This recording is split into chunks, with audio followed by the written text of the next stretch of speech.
Hello folks, welcome to Legacy IAS Academy. In this video, we will be discussing a current affair topic presented to you by your faculty, Sushma KP. So what is the topic that we will be discussing today?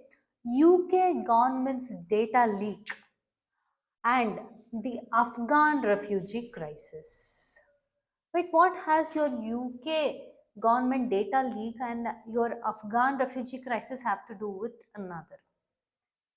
Look at just this. A story of security failure, lives at risk, and 7 billion in response. What exactly happened? What is unraveling here? Why is it that we are coming to know about this now in 2025 if this issue happened in 2022? The question that comes is, were we prohibited to speak about this? Why did media houses not report about this issue we will be discussing in the course of the video? Understanding? Let's get into the video. The 2022 data breach. See, over 1 lakh Afghan nationals. Okay. This story we are talking and taking in time back when Taliban had not yet taken control of Afghanistan. So in 2022, more than 1 lakh Afghan nationals who were assisting the UK forces, right?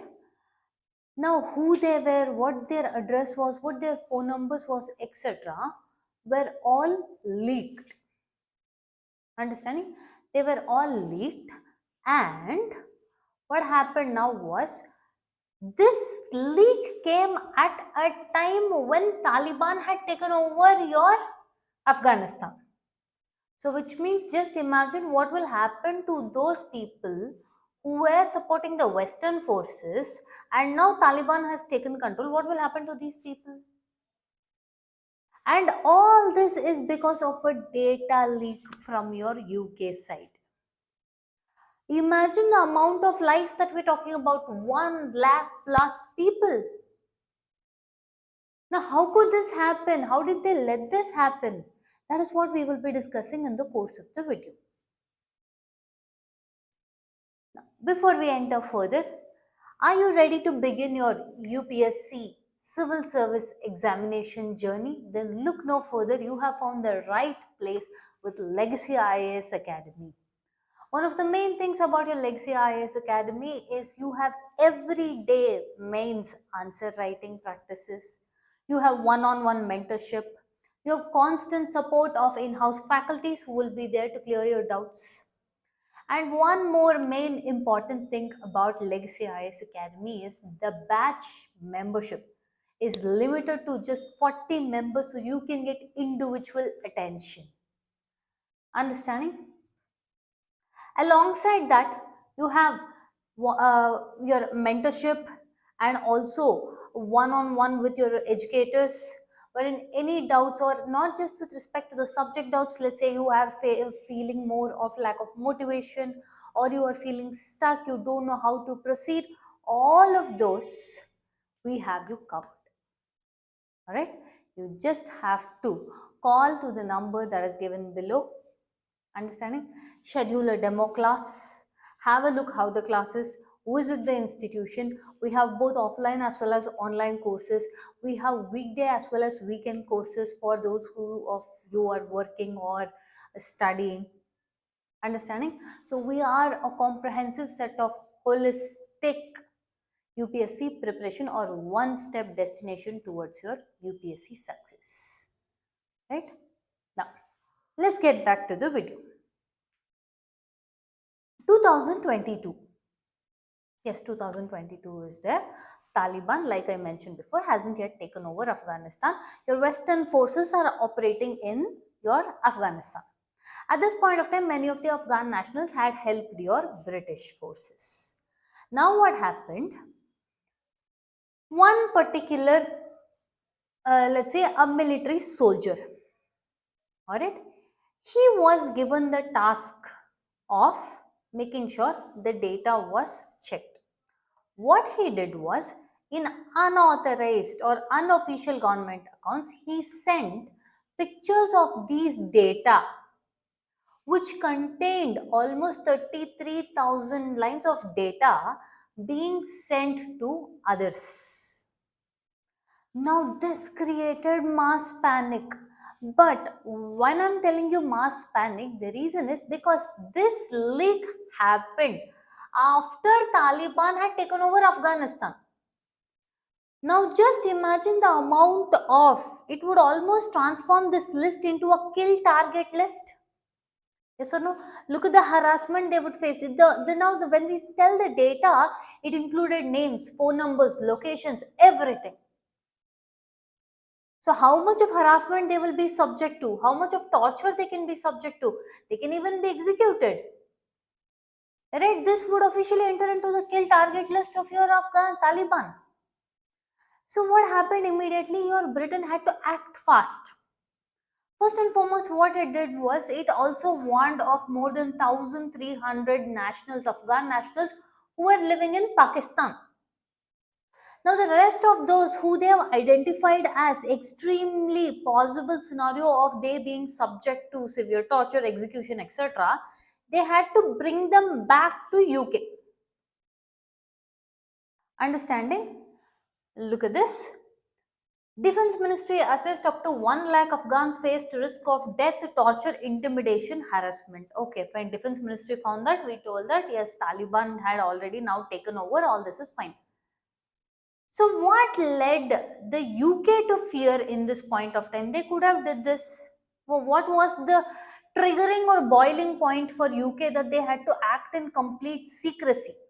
Now, when I'm telling that they had to act in complete secrecy, they had asked, that is, your UK had asked the judges to pass a gag order against the world, which means no one is supposed to speak about this thing, and no one can even mention there is a particular gag order on this particular topic.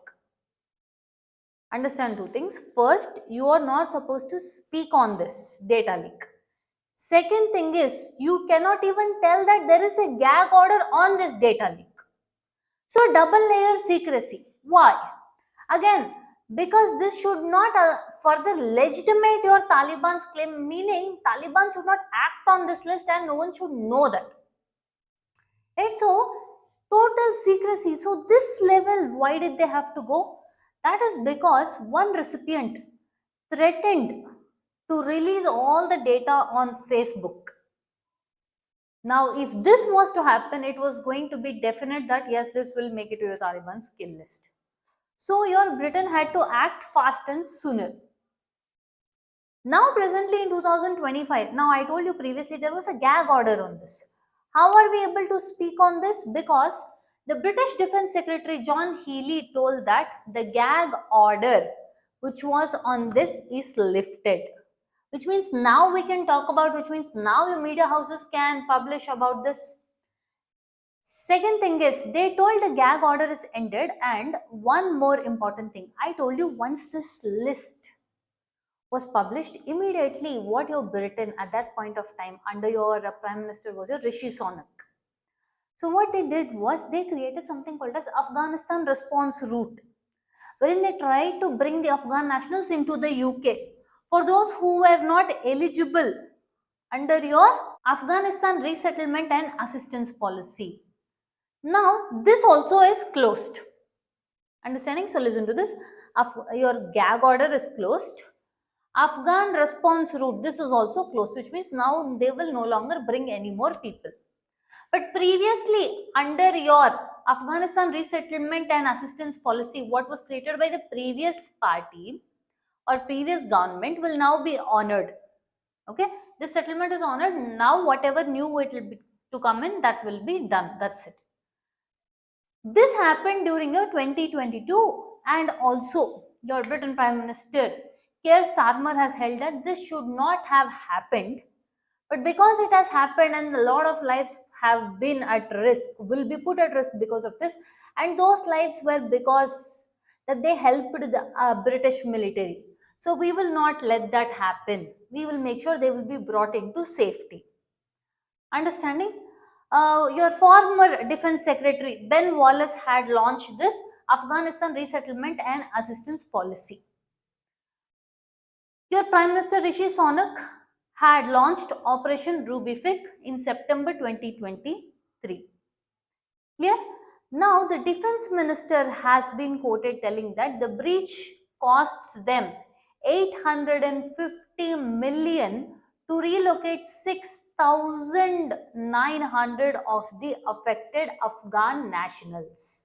So, this turns out to be one of the costliest error or data leak that your British has made, because it is going to cost a lot of money, so much so that many of your media houses have dubbed it as it will cost more than 2.5 billion of taxpayers money for the data leak. Understanding? So what is this gag order that we are speaking about? In your 2023, they received a super injunction against the world, which means not just any individual or media house in Britain, but nowhere anyone can speak about this particular thing, nor that there is an order, gag order against this. And this applied for everyone. That is what we say, super injunction against the world. Alright, this is how they try to make sure this is not left out in the open, or your Taliban authorities do not get the access to the so-called kill list or target list. In the secret rescue operation, what was initially planned for 900 individuals, that is, initially it was just 200 individuals among all that list, but eventually it was 900 primary individuals, their family members, who will be now brought to your UK. 3,600 additional relatives of the family is also evacuated to safety. Initial cost was 400 million, but it is predicted to still cost much more, so much so that the media houses are predicting somewhere to be in 2.5 billion for the entire mission. We mentioned Operation, look at this, Operation Rubific, which was to evacuate the Afghan nationals most at the risk of your Taliban's assassination, right? Whereas if you see the financial impact, it doesn't just end there. You have to relocate them, you have to also give them some sort of compensation, because you've observed their entire lives, right? So total allocation has been held up to for relocating 25,000 of affected Afghans. Already they have spent around, you can take it like a lot of money just as of now. Potential compensation, everything coupled together, can lead up to 2.7 billion, which has led it in such a manner that it would be even more difficult to just predict that has everyone who was in the danger list been bought, or have they been evacuated to safety. That is yet to be determined. Like again, how are we able to speak about this, or what are the current developments on this? The ARR scheme is now currently closed and is not accepting any applicants. Whereas the previous 600 outstanding, that is the pending invitations, will be honored, and also 5,400 more Afghans will be relocated in the upcoming weeks. And as of now, the super injunction, or otherwise the gag order against the entire world, is now lifted. And a committee has been formed just to review in and look into the situation. Understanding? Wherein it was formed by a formal civil servant, where it is also held that the more of the secret efforts and all those efforts that is put by your British has somewhat made the claims more, or the attention of Taliban more on this list now than it would have had on its own. Understanding? So this is the current status of your super injunction. So what are the lessons that is learned from this, and what should be the steps ahead that we have to take? First and foremost, accountability. See, the government has to make sure that, see, it is not just yes, one data leak has happened. Countless number of lives are put to risk. The amount of compensation that has to be given, the amount of financial strain that puts on your Britain's economy and taxpayers' money that is spent like this. It was not necessary in the first place for this data leak to happen. Second thing is security protocols. While handling data of such crucial and more sensitive data, a lot of protocols have to be followed by all your departments. Another thing is ongoing support. A lot of lives now, these people have brought in only those which are at extreme cases of, yes, these people might be executed, but what about the others who will be subject to your harassment, torture, etc.? And the last is public transparency. The present government has promised that unlike previous government, it will provide complete transparency. We have to wait and watch how much of that is going to happen. With this, we've reached the end of the content. If you like our content, subscribe to our channel, hit the like button, share it along with your friends. Thank you.